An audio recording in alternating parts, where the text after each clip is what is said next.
TB छुआछूत की बीमारी नहीं, खांसने, सीखने और बोलने से फैलती, डॉक्टर संजीव यादव ने कहा। मथुरा में डॉक्टर संजीव यादव ने टीबी बीमारी के बारे में बताया कि पीएम का सपना है कि वह भारत देश को 2025 तक टीबी की बीमारी से पूर्णतः मुक्त कराना है।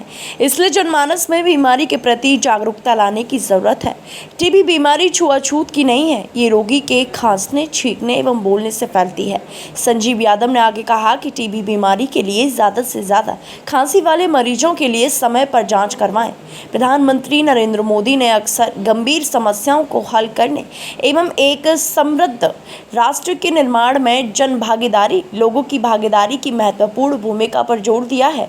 उनके शब्द, जब 130 करोड़ देशवासी एक निर्धारित लक्ष्य और संकल्प की प्रतिबद्धता के साथ एक कदम आगे बढ़ते हैं तो भारत 130 कदम आगे बढ़ता है। मेरा नाम डॉक्टर संजीव यादव है। मैं जिला क्षय रोग अधिकारी मथुरा के पद पर यहाँ तैनात हूँ। सर, टीबी मरीजों को आप अटेंड करते हैं, तो इस बीमारी का मतलब क्या कारण होते हैं होने के, और इनको क्या दवाइयाँ, क्या सुविधा होनी चाहिए और उपाय क्या होते हैं इसके बचने के? देखिए, ये एक इन्फेक्शियस डिजीज है जो एक मरीज से दूसरे मरीज के इन्फेक्शन होता है, उससे फैलती है। जब कोई भी मरीज जिसके अंदर बीमारी है, इन्फेक्शन है और वो खांसता है, बोलता है, छींकता है, तो बहुत सारे बैक्टीरिया वातावरण में फैल जाते हैं और कोई स्वस्थ व्यक्ति जब उसको सांस के साथ उसकी अंदर चले जाते हैं और जब उसकी इम्यूनिटी कम होती है, उस इम्यूनिटी कम होने के दौरान वो इन्फेक्शन से बीमारी में कन्वर्ट हो जाते हैं। बैक्टीरिया नॉर्मली बहुत सारे लोगों के अंदर प्रेजेंट हो सकते हैं जिसको इन्फेक्शन कहते हैं, लेकिन बीमारी नहीं होगी। बीमारी तभी होगी जब उसकी इम्यूनिटी कम होगी, तब वो बीमारी में कन्वर्ट हो जाता है। तो ये शरीर की जो इम्यूनिटी की कमी की वजह से ये उत्पन्न होती है? नहीं, उत्पन्न तो कीटाणु से होती है, लेकिन अगर इम्यूनिटी अच्छी है तो बैक्टीरिया सुषुप्त अवस्था में बॉडी में पड़ा रहता है। जैसे ही उसकी इम्यूनिटी कम होती है तो इन्फेक्शन से वो बीमारी में कन्वर्ट हो जाता है। तो सर, इसको बचाव के लिए क्या करना चाहिए? इसके बचाव के लिए यही है कि जो मरीज है वो मास्क लगा करके रखे जब तक कि उसका स्पुटम नेगेटिव ना हो जाए। और आजकल एक नई वो चल रही है, हमारे यहाँ नया अभियान शुरू हुआ है, टीबी प्रिवेंटिव थेरेपी, टीपीटी कहते हैं। इसमें हम अगर किसी परिवार में एक मरीज निकलता है तो उसके जितने भी कॉन्टैक्ट्स हैं उनकी स्क्रीनिंग की जाती है और उनकी जांच कराई जाती है। अगर उसमें भी बीमारी निकलती है तो उसको भी ट्रीटमेंट पर लिया जाता है। अदरवाइज जो बाकी के मेंबर्स हैं उन सबको एक टीबी प्रिवेंटिव थेरेपी दी जाती है जिसमें कि केवल एक सिंगल गोली चलती है और वो भी उसको 5 से 6 महीने के लिए लेनी पड़ती है। ये इसका जो है रिजल्ट बहुत अच्छा आ रहा है। मतलब इसके एक तो स्क्रीनिंग के बाद अगर हम इसको टीबी प्रिवेंटिव थेरेपी को देते हैं तो उसमें बीमारी जो उसके कॉन्टैक्ट्स हैं, जो उसके साथ परिवार के अन्य सदस्य रहते हैं, उनमें बीमारी होने के चांसेस काफी हद तक कम हो जाते हैं। तो सर, मरीजों के लिए क्या आप सुविधा, क्या दवाइयाँ किस नाम से ये उपलब्ध कराते हैं? देखिए, मरीजों के लिए सुविधा ये है कि हमारी करीबन 34 डीएमसी हैं, डेजिग्नेटेड माइक्रोस्कोपिक सेंटर, जहाँ के मरीज की मुफ्त बलगम की जांच होती है।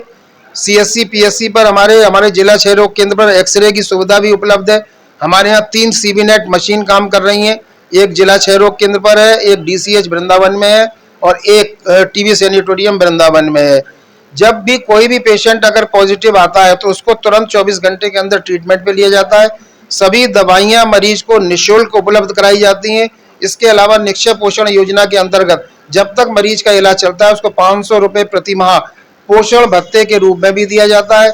इसके अलावा एक नया प्रोग्राम चल रहा है, माननीय प्रधानमंत्री जी द्वारा शुरू किया गया था, प्रधानमंत्री टीबी मुक्त भारत अभियान।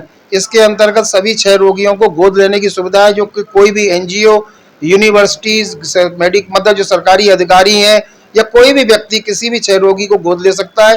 उसको जो है न्यूट्रिशनल सपोर्ट प्रोवाइड करते हैं और उसके अलावा उनका फॉलोअप करते हैं कि वो लगातार दवाई ले रहा है या नहीं ले रहा है। सर, वो क्षय रोग कौन कौन से हैं? क्षय रोग तो एक ही होता है। क्षय रोग में मतलब 2 तरह के प्रकार होते हैं। एक सादा होता है जो नॉर्मल होता है, ड्रग सेंसिटिव टीबी कहते हैं। इसमें हमारा इलाज जो है 24 हफ्ते का चलता है। इसके अलावा जब रेजिस्टेंस आ जाता है किसी दवा से तो वो एमडीआर टीबी कहलाती है। इसमें 2 तरह के रेजिम चल रहे हैं, एक 9 से 11 महीने का होता है और एक 18 से 20 महीने का होता है। सर, प्रतिदिन कितने की ओटीपी निकल जाते हैं? कितने मरीजों को आप अटेंड करते हैं?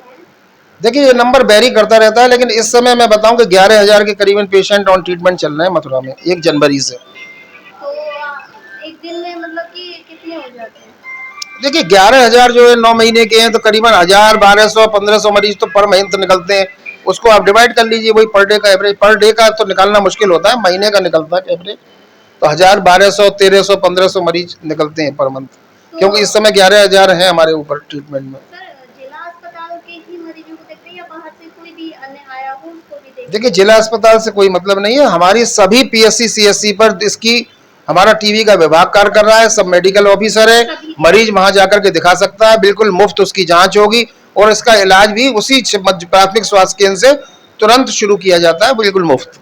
सर ये गाँव में भी कैंप चल रहा है या यहीं चल रहा है ये? नहीं, ये हमारा कैंप जो है 20% पॉपुलेशन पर है, केवल यहाँ नहीं चल रहा है, सभी ब्लॉक्स में चल रहा है। इसमें हमने जो स्लम्स हैं या जहाँ केस निकलने के चांसेस हैं, जैसे कि जेल है, नारी निकेतन है, हार्ड टू रीच एरिया है, इन सब में 20% पॉपुलेशन यानी 30 लाख की पॉपुलेशन है मथुरा की, तो हमने 6 लाख की पॉपुलेशन पे ये केस ये सब मतलब कब तक चलेगा वैसे? ये 9 से 20 सितंबर तक है प्रोग्राम।